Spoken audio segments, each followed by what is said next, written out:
Yesterday, Fordham's men's basketball team headed to Madison Square Garden to take on the Big East St. John's in an interconference battle for New York. Fordham had no answer for St. John's, who blew them out 77-55. St. John's, who had home court advantage, had a packed house of fans, although for sure there were a few Fordham fans who every single time the Rams scored a few points in a row would get really, really loud. St. John's jumped out to an early 8-0 lead in this game and clamped Fordham early on, not allowing Fordham to score a single point for the first few minutes of the game. Fordham did do a good job of never letting Joel Soriano, St. John's star, explode, although he did score little bits throughout the game. This allowed Soriano to end up with a 20-point double-double with a 60% field goal percentage.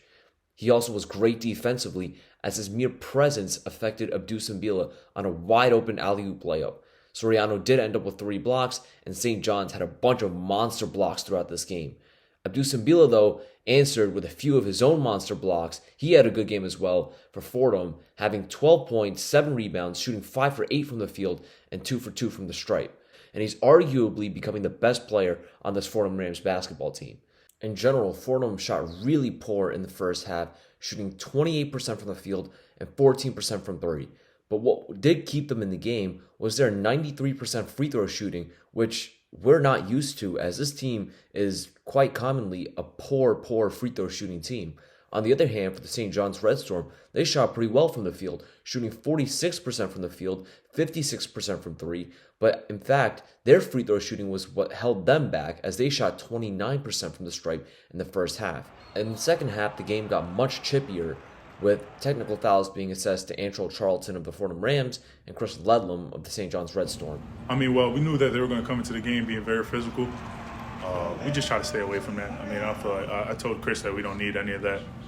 Just play your game, let your game do the talking for the most part. We know there's going to be a lot of tension. These are both 2 New York teams, and they was trying to prove something tonight. So I think we handled it pretty well. In the second half, Fordham somehow managed to play even worse offensively, shooting 23.5% from the field and 9% from 3. They also only shot 83% from the stripe, as opposed to their 93% in the first half. For St. John's, they also shot worse from the field, shooting 41% from the field and 11% from 3, but they shot much better from the free throw stripe in the second half. The Red Storm shot 75% in the second half, the one shooting percentage stat that either team improved on in the second half.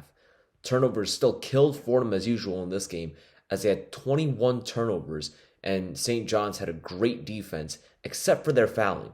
Rick Pitino wasn't very happy about this, and he spoke about it after the game.